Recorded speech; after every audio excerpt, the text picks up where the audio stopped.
welcome back to the channel. So this is a new sort of short series, which is obviously a one-off for what it is, which is a series just for the rundown to Scale Model World 2022. Really just to give you an insight as to what it entails if you're actually exhibiting, which I am, and from a point of view of what it is I'm going to plan to do to be able to exhibit, what I expect, and a few little discussions about the show going forward and how I think it's going to be and how I hope it's going to be. And then maybe we can update it with a couple of short lives from the show itself when we get there. Now, currently, I can't look because it's on my phone and I don't have a calendar in here, but I think it's around 6 weeks. The problem is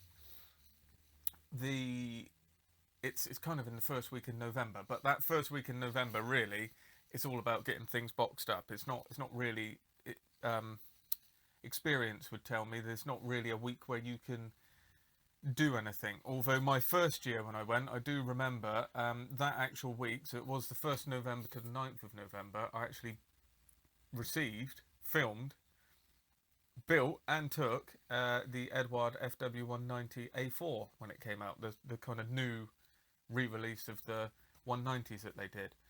But that was about it's about all I could do to get that done. And of course I didn't have a lot of pressure. I only had to take two boxes I think with me. So since then I have actually been running my own tables there.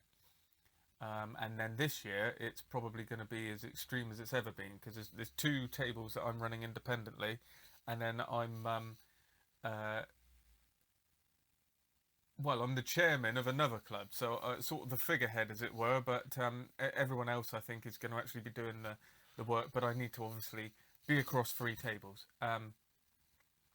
So that is my local club, which I'm local IPMS branch, which I'm the chairman of, which is South Somerset IPMS, known as SOSO in certain circles. Then there's 2 special interest groups, which are called SIGs in the UK, if you're not aware. So in the UK we have branches, which are local model clubs all over the UK. Some are and are not IPMS affiliated. If you're not IPMS affiliated, you wouldn't be at the Nationals, but if you are IPMS affiliated, you are offered a place at the Nationals as a perk of that, if that makes sense. You also get other things, which we won't go into. And then you've got special interest groups. So obviously a branch is a local model club, which is about modelling, linked to IPMS or not, whatever. And it's a place people go. Sometimes you get building on the night, you get talking about models, you have local competitions, some of them run shows, all sorts of things happen. So that's the branches. Then there's a special interest group. That's usually something that doesn't meet regularly. Obviously the branches generally meet monthly, fortnightly, whatever. SIGs are usually kind of run by 1 or 2 people that have a really specialist interest in a certain subject, so one thing or a group of things. And these days, I would say it's probably run more via email updates, meets at shows, Facebook groups, things like that. We've got a website for the one I do, and I've got quite a good Facebook group, which has got about over 2,500 members just for it. So my special interest group is the Spanish Civil War. So that obviously focuses on anything relating to the Spanish Civil War. So that's the special interest of the group. Relates to anything modelling wise and any scale, as long as it took part in the war. I think my scope is 1934 to 1940. Just to include a couple of interesting things, because the aircraft was starting to build up in 1934, and there's a bit of an overhang as well in 1940, where you get sort of Messerschmitts with the still got the cross, but the code slightly changed. That was a kind of a beginning of 1940 development. So just things like that. It enables the possibility of those types of things. So that's one special interest group, and then another that I helped set up, and now I because of a couple changes, I now run, so it's a bit low-key, is the BF109. So Messerschmitt BF109 special interest group. And guess what? Yep, that's right. That specialises in the BF1009. Amazingly, when we looked to set one up, there wasn't one. I couldn't believe it. There's a Spitfire one, there's a Hurricane one. I mean, there's some really obscure ones, but there wasn't anything for the Messerschmitt BF109. Well, there is now. So this is our first outing. Like I say, it's a little bit disjointed in how it's been run and how we're running it, and that's as much me as it is anyone else. But it means we haven't got the full focus on it yet. So what it's going to be is as many 109s as we can really get together. I tend to like to have a theme or something running through the display. That won't be the case with this. It's going to be a number of 109s I've exhibited with the Spanish Civil War. I call it SCW, so I say that, it's just easier. That I've exhibited with that before. So they'll move to the 109 table. There's a couple 109s I've built. I've got a G6. Currently got everyone's favourite K4 on the bench. If you're a 109 aficionado, this one tends to get you going. Obviously, there'll be a lot of Emils, but what we also like to do, it would be very easy to have loads of E's, F, G's, all Edward, Tamiya, etc. But we will have A's, B's. I say A's? I don't think there will be. Well, anyway, the early ones with the chin radiator. Certainly got a B, certainly got a large scale D, and I'm hoping I might do an A before long, but that'll come into what this series is about. So that's the setup. Fingers crossed that the tables will all be in a row, so we'd almost have one sort of section. I hope that's the case. Usually they do sort of cater and help you, especially if I'm across 3 tables. I mean, it makes a lot of sense, and then that means there's cover for all the people. I'll be travelling up with a friend this time. I haven't done that before. Usually I've what have I done? This would be the 5th one I've done. First time, went up on my own and exhibited with the group, branch, sorry, and that was good. But I sort of thought, right, it'd probably be better if I took someone up with me, and my very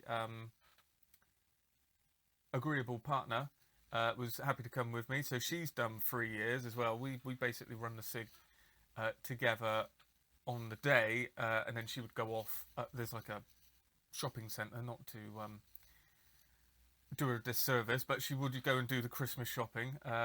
Girls like shopping, yeah. But it was actually true, this, a bit of a cliche.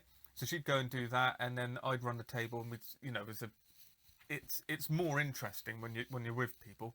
And then I'm going up with a friend this year, so that will be a different dynamic as well. What I haven't seen is the I was going to say nightlife. I mean, good lord, this is starting to sound mad, but there is a kind of, going to the pub in the evening. I haven't done that side of thing because we've basically gone out for a meal and then it's the next day. So it'd be nice to do a bit of socialising. There you go, socialising with friends who've all got interests in the same hobby. Well, that would be fun, won't it? I will be seeing friends of the channel that I've mentioned a lot. I've got Paddy and Tim. I was going to see Paddy up there, going up there with Tim, so that'll be good. We've also got a good contingent from the club as well, so obviously I know all of them very well. So I'm hoping this could be one of the best ones socially. Well, it's bound to be one of the best ones socially, so that's a side I haven't had before usually. And with that, I'm also hoping the show's going to be back to what I know it as. So obviously there's been a couple changes. They actually worked out well for me because I was thinking of having a break anyway, because I've gone to 4 in a row, and I thought, right, let's leave it a year or two, and then, well, that actually happened. So 2020 was COVID. 2021, it was iffy when it was going to be on or not. It seemed to be one less room. It looked still just to be a great show, but it was still a bit of an unknown here in the UK at that point. Now, seemingly everyone's forgotten about COVID, obviously still around, but outside, out of mind. So we're back to it, and it looks like it's going to be a full thing. So that would be good. Now, something I've always threatened myself to do, which I've never done, is to enter the competition. Never done it. Bought a model every year, enter that into the competition, never done it. Usually because there's so much going on as far as having to set up the table and Friday setup and everything, that I haven't really had the cover that I feel I need to be able to go off and focus on getting it entered correctly, because you've got to make sure you've got instructions and stuff next to the model and things like that, and it's just a bit too much pressure, and I thought, well, let's just leave it. But this year I am going to do at least one build, hopefully two. Now I won't let on what they are yet, not that because I think it's got an edge, but you know, I feel as though I went, if I'm going to do this, one person might think that's a good idea, and then if I've got any slight edge, I've lost it. But I will be filming them, and I'll let you know obviously when we're near to going up there. Maybe even try and film getting it on the table in the competition. I don't know, and I'm not doing it with an expectancy to win, but certainly I'm going to have more chance winning something if I've entered into the competition than if I have not entered into the competition. So there we are. I'm putting my hat in the ring, I think it should be described as. So that is that. I will say there'll be two very well-known subjects to me. So I mean, you can probably guess at least one of them, if not both. But there you are. I know what they are inside out, and they are going to be out of the box aircraft in 1/72nd, which is called standard kit. So I'll give you that, and I'll let you make up the rest of it. So I think that brings us to the end of this section. So I think at the moment, so now moving on to the next part, I think if I just really, this is an introductory thing, if I just chat about what it is I'm planning to do, planning to bring, show you a couple things, we can see where we are from there. So usually I spend this period now through till, so the next 6 weeks we'll call it, generally just focusing on building stuff for the Nationals, so Telford. Now, what I got to kind of, I tend to put a lot of pressure on myself, which is a good thing. It's not a problem, because that's how I do stuff. Otherwise, I'll be sat in the living room watching TV and I won't get anything done. But I tend to think I need more than I do, and I've often built a lot more than is needed. And you look at the table; it's all built by me, and it is a bit like, right, okay, maybe I don't need to do quite as much. Now, I've exhibited my own table for 3 years, and I haven't really thrown any of those models away, and there's been a 2-year gap, so no one's seen them for a while. So at the very worst, I could take what I've always taken, and I've even still built 3 things this year, I think, that would fit on the SCW table, and at least we'd have something new. So that's the plan. Now, with that, I do have, I can see behind the camera, there is a resin tank, which was kind of cottage industry built in Spain, like the real thing actually. So that only needs a lick of paint, so I can take that, and that'll be going. I've got here, which we'll have a look at maybe in the next episode once I put some paint on it. I've got a Stalinets tractor, and I've got the Daswerk Schneider 155mm howitzer, which I did a review of on the channel. So that has been built up in this last week, and that's going to be a kind of I got this thing, I think it comes from the old days. My dad had an interest in corgi stuff for a small period. Always had the long like trucks pulling stuff, like the Scammell transporters. I've got this thing. I could just build tank transporters like the Famo and the Dragon Wagon and the Stalinets pulling the gun. I just really like that sort of idea. So that's what I'm going to go for here. Probably one figure. I don't know how I'll get on, but I see him hanging out the door, looking back towards the gun. It being on a long base, just a bit of groundwork. The Stalinets pulling the gun. So there you go. That's that much of the table field. Do you see what I mean? I've got some 30-second planes that will be coming again. So it'd be very easy for me to think, this is what I'm trying to get to, is that I got to build 3 or 4 more models to be able to exhibit on the table. Well, that's not the case. I could probably do with a couple more 109s, but I mean, I started this on Friday. You know, there is a reason why people like 109s. It's pretty. It's not that tough generally to get one built.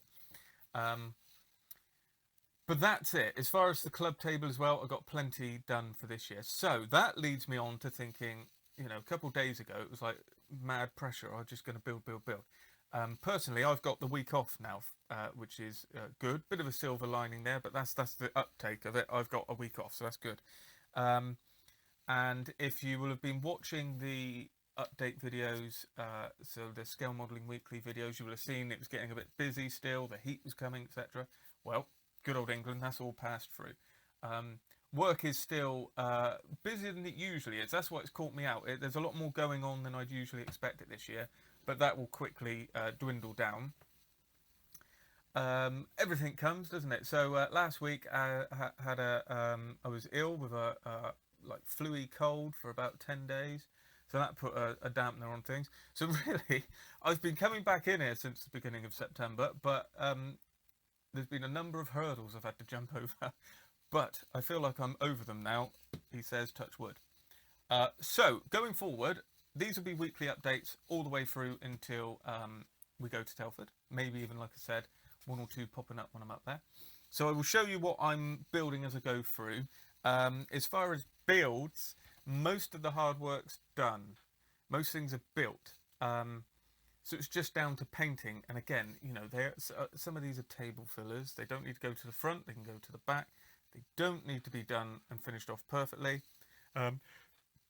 If I'm filming them, often I've done in the past as well, is actually got them to, you know, if you think deckled and matted down, put it on a table, it's a lot further there than it is if you were to take a photo of it when you actually see it in the flesh. So I can always then bring them back from the show, finish them off to get the video up. So that might happen as well. So you might see differences in me completing a model on one of these videos to when it actually gets put up. But there is a lot of planning that goes into it, so it should be interesting. It generally is. I used to watch it as well when old Flory used to do it. I think he still does, but he used to do vlogs. I find it very interesting, so hopefully you will too. But going forward, each real segment is going to be about a build. So hopefully by the next point, I'm going to say hopefully 20 times now, it's the 109K will be built, and we'll be starting to talk about going into the painting of that. It is a little bit tricky. Do I use decals for the red tulip? It's going to be Hartman's red tulip. Do I not? Don't know. It's going to look like that. Might paint it. Don't know about that either. Obviously the Starlinettes as well. That's going to be pretty easy. Now it's all together. That's going to be green. That's going to be, well, 4BO, but a different green. So that's a Spanish gun that they painted green. This is a Russian tractor that got sent over in their green. So it's simple enough. It is going to look different, as it should. I've got the Dornier DO335 over on the bench. That has been deckled now. It just needs to be glossed, which I'm going to do this week, may even do today. So that's going to be moving on. That'll also be shown because that's going as part of the club. But that is a full build on the channel. I've got a Tiger 1 as well, which is going to come along, hopefully. So there's a lot to keep me busy. And like I said, you know, I could probably do without cracking more boxes. With that said, what I might do, I've got a kind of thing in the back of my mind to do a big project for the channel. I just don't know if I'm there yet or not. So I might start that, especially if I've got time this week. Not I'm spending all week sitting in here modelling, but, you know, I can do as much of it as I want. So we'll see how it goes, but that is really where we are. That's the first week of my preparation for Telford. So hopefully by the next week I will have paint on these here, 109 complete, maybe a couple things in the background sorted, and then we can start to move forward from there. I'm also going to bring a couple of older kits that I've exhibited and maybe upgrade them as well. I've got another idea with something like this. I've got a common turn Soviet tractor and a BT5, and I was thinking about maybe linking those two up because they've been displayed for a number of years on their own, so if I brought the two together, that could be quite interesting as well. So I hope that was of interest, and if you like what you're seeing, consider following along with the channel if you're not already, and consider following this series. And I will see you for the next installment next week. There will be videos dropping here, there and everywhere throughout this period as well that won't be related to Scale Model World, so don't worry about that if this isn't of interest to you. As always, let me know your comments down below. Let me know if you're thinking about going to the show, and you won't if you want to come say hello. You know, I can't really hide. I've got 3 tables to be stood behind, so I should be pretty obvious.